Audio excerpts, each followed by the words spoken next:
Coach, when you have a quality human being and a person that works hard and their work and their body of work speaks for itself, obviously, and you're successful, the phone will ring with opportunities from whether it be the National Football League or Power Five institutions looking for a head football coach. When you get those type of opportunities and your phone rings, tell us about what that's like for you personally. Well, that's a great question, and I think whether it be athletics, business, you name it, with success comes opportunity. And so, with the perceived success that we've had here, and I say we because it's not just about Willie Simmons, it's about the coaching staff, the support staff, the players, the administration, everyone who has a hand in this. There are potential opportunities. There are people who make their lives by creating lists of up and coming coaches, so to speak. And I found my name on some of those lists coming into this season. And so I'm well aware of the chatter. I'm well aware of the talk of the lack of African American coaches at the FBS level, whether it be Group of Five or Power Five as head coaches. The lack of NFL head coaches, and coordinators, and quarterback coaches. And so, again, that's always something that you have to consider. Does that mean that the first call I get that I'm leaving? No, that doesn't mean that. But it does mean that I will entertain and see what any institution has to offer, right? And so what that does is it gives me leverage at that point to bring it back to my administration and say, hey, this is what program X, Y, and Z is offering. No different than recruiting, right? When you recruit a young man, that's a really good football player. You would like to think that he's going to have more than one scholarship offer, right? It would be very easy if he only had one. But if he's got multiple offers, then that's what he's doing. He's saying, well, coach, hey, you're saying that I can play as a redshirt freshman. School B is saying that I'll probably come in and play as a freshman, right? Or that you're saying, coach, that number 22 is retired, but this school is saying that we have number 22. And so what that does is it gives you the ability to go back and leverage what you have. And so if that opportunity presents itself, that's what I'll do. I'll bring whatever they're offering back to our administration and say, hey, this school or this program is offering this, whether it be salary, whether it be resources, or whatever that may be, and see if FAMU is willing to step up their commitment to what they feel I'm valued at, right? And I think that's really the only thing that would be fair, and not want to per se pit two schools against each other. But I think whenever there's a unique opportunity to ask for more for my coaching staff, for our support staff, for our student athletes, I have to take advantage of that. Not necessarily for me, right? The last opportunity that I got, I didn't ask for more money. I asked for a longer contract because I wanted the security of knowing that I was going to be here at FAMU for an extended period of time. And I asked for more support staff to be able to assist me and to assist these student athletes in the things that they need. And so I'm not a selfish person. Like I said, it's not about me. I really want to position this program so whenever the good Lord sees fit for me to coach my last game here, that I left the program in much better footing than I found it. And if that's in a month or two, then that's in a month or two. If that's in 25, 30 years, then hey, let's build my statue right next to Jake Gaither. And let's name one of the streets over here Willie Simmons Way or something like that. So, but my focus right now is on this bye week. It's on homecoming, the next game, and it's really positioning these young men to be great in life. And so, if I like I tell the guys, be where our feet are, right? And right now, our feet are right here on the House of Seven Hills in Tallahassee, and that's where my number one focus is. But I'd be lying if I said that with all the preseason talks and all the lists that come out, that is not a hot conversation piece. There's not an alum that I talk to or a fan of FAMU football that one of the first things they say is "Don't leave us, coach," right? Because again, they're aware that the chatter is starting as well. So, but they're committed to excellence here. I'm committed to building a championship program here, and that's really what we're focusing on right now. And until something else comes that says that this opportunity has run its course, then we'll exhaust that then. But in the meantime, I'm 100%, 1,000%, 1,000,000% locked in as a head football coach at Florida A&M University. Coach, the conversation of PWI, a Power Five, and a HBCU. When you look at a HBCU, in FAMU's particular case, the stadium has been upgraded. It's beautiful. I've seen it. The locker room has been upgraded. You have an opportunity to play with some new resources. But in some cases, some of the schools, there's a struggle there financially. And then you look at some of the Power Fives, and they have 90,000 seats and state of the art equipment and anything that a young man's heart would desire in terms of the place he would be to acquire an education and play ball. When you think about resources and the uneven playing field, so to speak, what do you see from an insider as a coach? You've played at Carolina, you've played for Clemson. What do you see when you hear this conversation? And guys just want a great opportunity, but what goes to your mind? Well, obviously we're fully aware of the notion of the have and have-nots. With the money that has become major college football, that gap is widening. But at the same time, the wealth gap in America is widening, and so I think both those are problematic. Right? Any system that allows one group to exponentially grow faster than another, to me, is problematic. And so, at what point do the powers that be say, "Hey, we need to balance this quote unquote power. We need to balance these resources"? How many more, how much more weight room space can the University of Alabama really, not saying they can afford, because they can afford a lot, but how much more do they need, right? How many more sleep pods does my alma mater Clemson really need? How many more golf courses do they need at their facility to entertain their young men, right? And so at some point, when is too much? When is enough too much?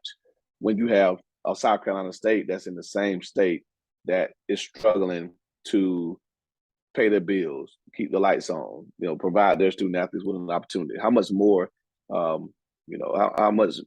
many more uniforms does the University of Florida need when you have a school like Famu in the same university system that is still trying to find meeting space, for when we bring prominent speakers in, as opposed to having to bring them into our locker room to visit with our football team.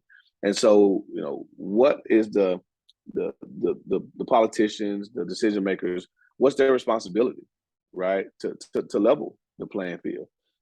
Florida A&M has 10,000 students, right? We have 85,000 alumni. University of Florida has 50,000 students and probably 300,000 alumni. And so the wealth gap that both institutions have is, again, exponential. Our endowment is over 100 million. University of Florida's endowment is close to $1 billion. And so, again, when you have that huge gap in resources, it really makes it an uneven playing field. And I think that's why Coach Prime is so adamant about voicing those inequities and trying to get the major corporations to say, "Hey, okay, you pumped enough money into the Power Five programs, but these HBCUs have been underserved for so many years. We're producing some of the best and brightest students out there, and a lot of them are student athletes. But when you look at the graduates of Florida A&M, who oftentimes have come from a university with not as many resources as our counterparts here in the state system, but we're just as successful, right? When you look at the Bob Hayes of the world, the Earl Holmes of the world, the Ken Rileys of the world, even so much to the Jerry Rices and the Steve McNairs and those, we produce some of the best football players that have ever played the game with a lack of resources. And so, what would happen if you gave us or allowed us the opportunity to have more resources? What kind of product could we really put out there? And I think that's the conversation that has to continue to be pushed, and not just by coaches. It can't just be Coach Prime out on the ledge by himself, screaming from the rooftops. It can't just be us as coaches, as head coaches in the Swac and in the MEAC, screaming this from the rooftops. It has to be a James Hill. It has to be, media personalities across the country, Roland Martin, just influential voices across the masses that ask these tough questions. Are we okay turning on the TV on Saturday afternoons and seeing 100,000 seat stadiums and, all type of NIL deals that are paying student athletes hundreds of thousands of dollars at 18, 19 years old, when we have student athletes who are struggling to get a refund check? Like, is that really, and we call ourselves Division I, we're all Division I. Like, is that really fair and equitable? And we all know the answer is no. And so what's the solution to that? I can't give you the answer. I have my opinion as to some of the things that we can do to level the playing field. But the number one thing we can do is continue to talk about it, continue to voice it, and because again, it's not fair. And I played at a PWI, so it may sound hypocritical of me to say that, but again, I'm a product of HBCUs, and I understand the education, the quality of education that you get at a Florida A&M. I understand the life experiences that you get at a Florida A&M that I didn't get at Clemson. Even as a football player, the things our student athletes get every day, I didn't get those things at Clemson. The care, the love, the compassion, knowing who I am. I didn't achieve those things until I left college. And so there's a great opportunity for student athletes to really grow and flourish here at HBCUs. But we must find a way to provide the resources that they need to be their best selves. And when NFL personnel come through, that they see a guy that can come play at the highest level. When major corporations come through to recruit, they see individuals who can come on a job and perform at a high level. And that's really what our job is to create professionals, whether it be professional football players, professional business people, professional educators, politicians, you name it. Our job is to create professionals. And we're committed to doing that. And the more resources we can get to provide those opportunities for them, I think the better off we'll all be. Coach, NIL, it's been around just a little while at this point, but what is your experience with it so far and your takeaways, and are students really benefiting and getting what they need, so to speak, out of that avenue in NIL? Well, NIL is a great opportunity, for a collegiate athlete, not just football player, but a collegiate athlete to capitalize monetarily on their name, image, and likeness. How it's come about, where it's going, I don't think any of us are sure. I know it's here to stay, So again, it's just about us here at FAMU and other places like us trying to figure out how we can get involved, getting more educated on what corporations are looking for. Because again, it's not just about how well one performs on the field. If that was the case, Isaiah Land would have every NIL deal in the country, being the Buck Buchanan Award winner as the best FCS player in the country. But it has a lot to do with, really more so than anything, with your social media presence. Because that's where our age is now. Everything's about social media and how many likes you have, how many followers you have, and so again, it's about creating a platform that allows our student athletes to raise their social media platform, their profiles, us as coaches to be able to promote them more, and really let people see who they are and see if there's someone that can promote their brand, because that's really what it boils down to. And so we have a few guys that have taken advantage of it. Isaiah Land, Rashawn McKay, some of those guys, but not nearly at the scale of the Power 5 schools and even schools such as Jackson State, where Coach Prime has really made that his mission to secure those type of deals for his young men. And so, I think it's something that we all have to get on board with. The changing landscape of college football, again, is here to stay. So whether it's NIL, whether it's transfer portal, all the new rules that are coming into place, we have to try to be ahead of the curve. If not, we're going to be left behind, and we can't afford to do that here at FAMU. And so we're constantly putting our heads together, trying to figure out what the next big thing is, and making sure that we're right there when it drops. Coach, the recruiting process, going into the living room of a home and talking to a young gentleman who's 17 or 18, trying to find the perfect fit, so to speak, where he could play ball for 3 years and work on a degree, and interacting with that particular gentleman and his family. And sometimes they don't have the structure that we would like to see. But just talk a little bit about what it's like to go in as a coach and offer a young man an education and an opportunity that will shape the next 40 years of his life, if you will. Well, the biggest thing with that is what you just said. We're really about recruiting young men who really can see past the 3, 4, 5 years that they're on this campus. We want young men that have a vision for their lives when they're 40 and 50 and 70 years old. And so making them understand the things that you do over the next 3, 4, 5 years will really impact what type of life you live, when you're finally married with children, because that's really, at the end of the day, what we're charged with doing. Yes, we love the game. Yes, we coach it hard. We want these young men to be great at playing it and have a chance to play at the next level. But the vast majority of my young men will be fathers before they be professional football players. They'll be husbands before they're professional football players. They'll be business people, workers, employees before they're professional football players. Only a small percentage of those guys will actually live out their dream and play professional football. And so for us, it's taking a young man to say, hey, yes, we're going to give you every opportunity. We're going to coach you hard. We're going to develop you physically, mentally, athletically to give it your best shot to be a professional football player.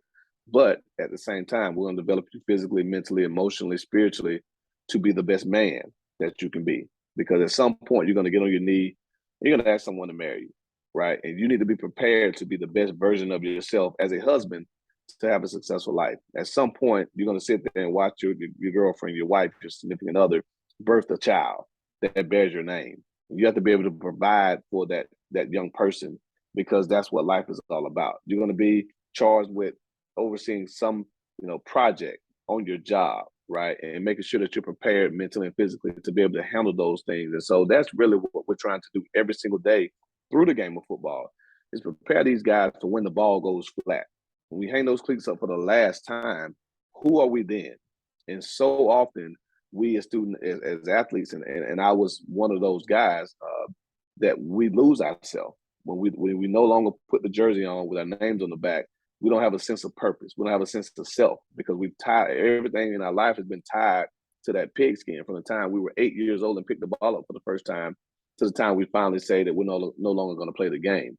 And so for us, it's about trying to make sure that our young men don't go through that experience, that we know who we are, that we know who we are outside of the game of football, right? That we have a sense of purpose, a sense of identity, and we have a vision for what we want our lives to be. And if football is integrated in that in some capacity, whether it be playing professionally or coaching or being an agent or whatever the case may be, that's phenomenal. But for the vast majority, it won't because you'll be in the business world. You'll be in the educational world. You'll be in the medical world. You'll be, out in the community doing positive things. And you will not be playing football for your spare time, leisure time. None of us play football for leisure, right? And so what are we doing in our real lives after we get done playing? And that's really when I sit in the home, that's what we're talking about. We're asking these young men, we're talking to their parents about what type of young man do you want us to bring back to you in 5 years? That's what we're concerned about, right? Because if it's only about playing professional football, then we don't want you here at FAMU. We want that to be one of your goals because to us, if you say you want to be a professional football player, you're saying that you want to be one of the very best in the world at what you do. That's what that means because no one goes to the professional football league unless they're one of the 1,500 best football players in the world. Just like if you go work for IBM or Microsoft or Lockheed Martin or Procter & Gamble or one of those Fortune 500 companies, you're one of the very best pharmacists, engineers, architects, educators, politicians, whatever it is that you choose to go into. So you're telling us that's what you want to do. And we want young people who have that vision to say, Coach, I want to go to the NFL, but I also want to run my own company one day.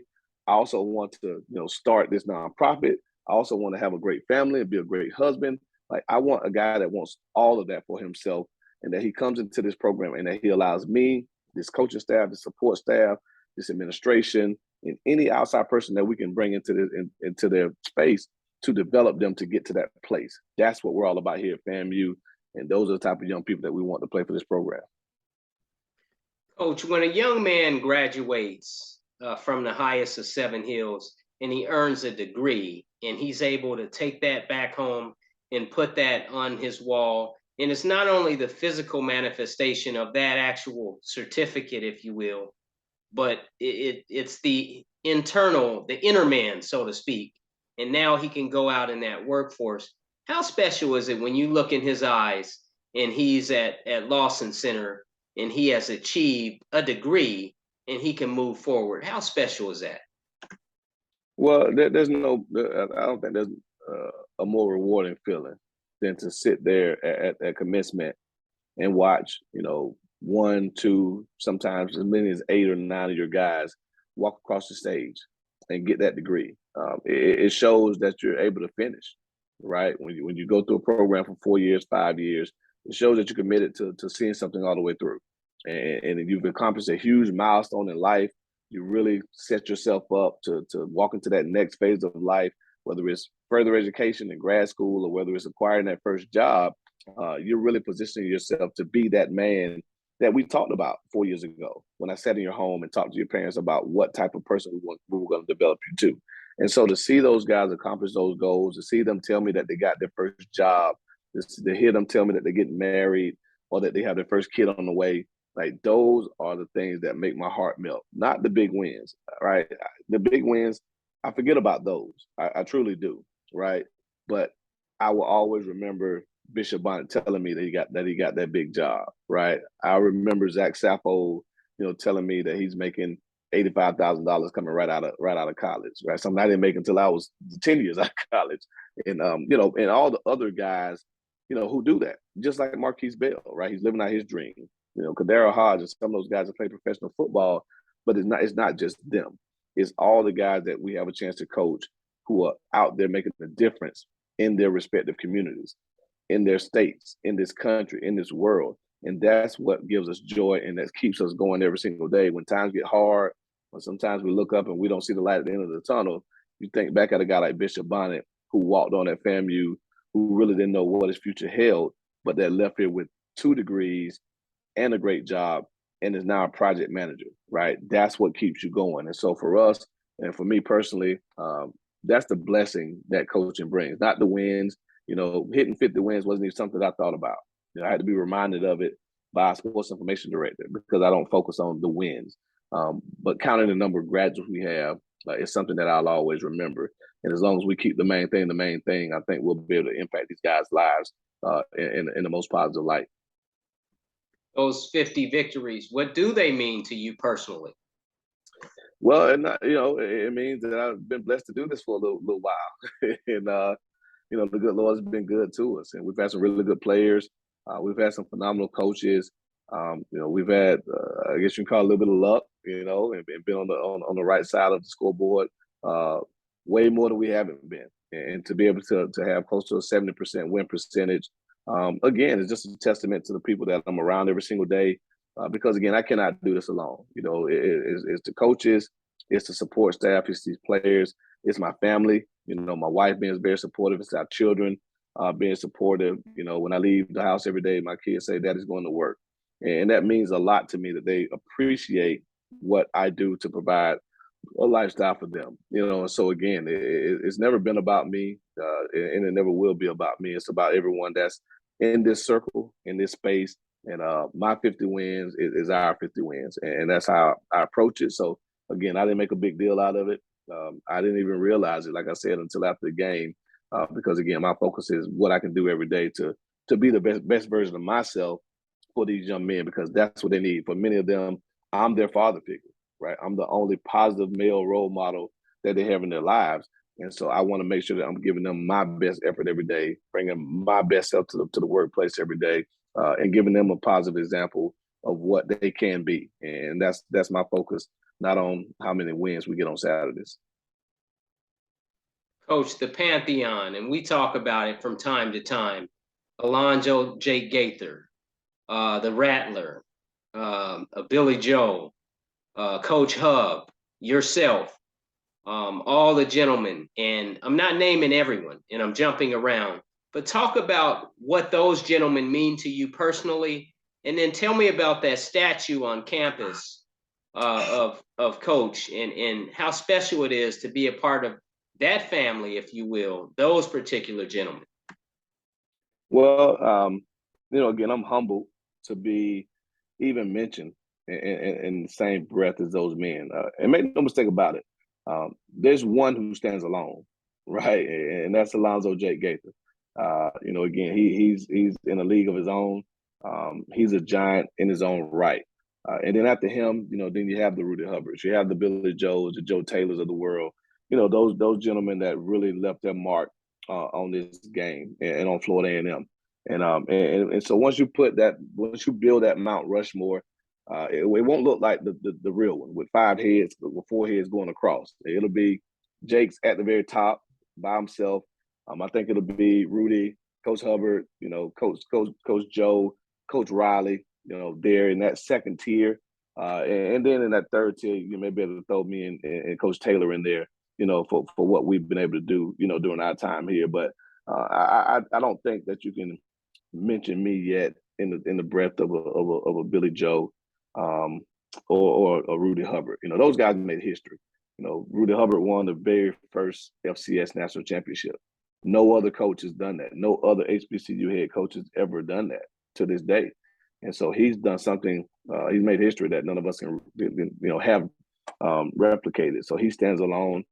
Billy Joe, with the run he had from the mid '90s until the early 2000s, was unprecedented. What he was able to do offensively, with the players he put into the NFL. It was just it was a magical time here in Tallahassee during the days of the Gulf Coast offense. And Ken Riley, what he's meant to this university as a player, as an athletic director, as a coach, no one can replicate that. To be able to just, from the time he stepped foot on this campus as a freshman until ultimately until he passed away, he impacted FAMU. And so again, those guys are just in their own class. And then you talk about Coach Gaither, just again, words can't describe what he meant to this place. And so again, anyone who mentions the pantheon of coaches, I truly don't feel that I've done enough in my 5 years here to deserve to be mentioned with those guys. But it's extremely humbling. It drives me every single day. It gives me purpose for coming here because I feel that Coach Gaither and Coach Riley are looking down on me, and that their expectations are very high. I know Coach Hubbard is. I talk to him, right? I know Coach Joe is. I speak to him frequently as well. Don't really have that type of relationship with Coach Taylor, but again, I definitely know that he's watching from afar. And so to know that those guys living are keeping up with me, are supporting me, it drives me every single day. But to know that I have two angels on my shoulders with Coach Gaither and Coach Riley, I think those last two games, Jake pulled out some strings to make it happen. Coach Riley and Jake got together and made their own little magic to maybe give us a call that we hadn't gotten in the first couple of quarters, because both games came down to some really, really tough calls there late that went our way. And but again, it's just to coach at a place like FAMU with such rich history and tradition. There are not many places on any level, Power 5, Group of 5, FCS, Division 2, 3, NAIA, that can boast what we bring to the table as far as our history. And that's something that I remind our guys of all the time. That's something that I talk to every recruit that we talk to about all the time. And that's something that I hope everyone that loves FAMU realizes, is that we're part of something that's truly special. And it's incumbent upon all of us to give our all to this amazing place that we call home. Coach, there's a football rivalry. It began in 1925.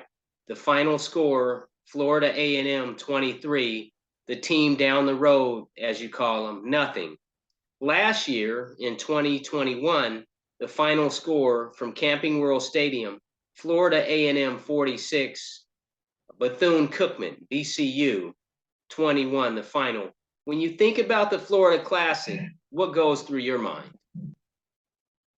A huge monkey off my back. That's the first feeling. Thanksgiving dinner tasted a lot better this past year than it did in the first 3 years and first 2 years.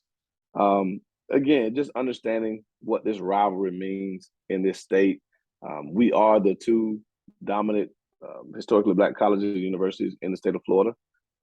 We are the only two Division I playing HBCUs in the state of Florida. And so we're very unique in that regard. There are other states that have HBCUs and have HBCU rivalries, but there are not many that have two dominant HBCUs. I think Louisiana has that distinction, and Alabama maybe as well, with Alabama A&M and Alabama State. And so you look at the nature of this rivalry, the fact that it's played in Orlando in Camping World Stadium. It's one of the heaviest attended, one of the highest attended classics out there. It's one of the most viewed classics out there. Two phenomenal football programs, two amazing bands, two schools who have such history and tradition together. Again, there are not many classics that can mirror or match what is the Florida Classic. And so to have the opportunity last year to break that awful streak that we were on is one of my highlights as a coach. Right, I've been the head coach now for 7 years, and been playing the game now for a lot, coaching for 17, and played it since I was 8 years old. There aren't many fonder memories in hoisting that trophy last year on the podium down in Orlando. To have my grandmother right there, to have my daughter, my wife, and my kids right there, to have the team, just the weight that was lifted off of our shoulders. It was just an amazing feeling, and I know that it's something that everyone is looking forward to. It's a game that's circled on everyone's calendar, regardless of schedules. I'm sorry, regardless of records. It's a game, and then we get to it. If things are like they were last year, our season's riding on it. Our chance and opportunity to go to the FCS playoffs, if we're in that position, rides on that game. And I truly believe the showing that we had last year, winning in convincing fashion, was what really put us over the hump and allowed us to get that last, at-large bid. So we know it's coming. We have a lot of football to play before then. But if you're a Rattler, you can't give that old coach speak that we're not thinking about Bethune. No, we always think about them. They're always somewhere in the back of our mind, not the front of it, but always somewhere in the back, because we know that for 364 days, whoever loses that one, boy, it's hard. They're hard on you. So we got to make sure that I can go to Thanksgiving dinner and sit down at the table and get my plate and eat in peace this year, just like I did last year. Well, folks, there you have it from Coach Willie Simmons on the highest of 7 hills. You can see Coach Simmons and the FAMU Rattlers on Saturday, October 29th, when FAMU plays host to the Arkansas Pine Bluff Golden Lions. That game is on the highest of 7 hills, and that is must-see HBCU football, and definitely in the SWAC. I'm James Hill. You're watching James Hill Sports, and we'll be right back.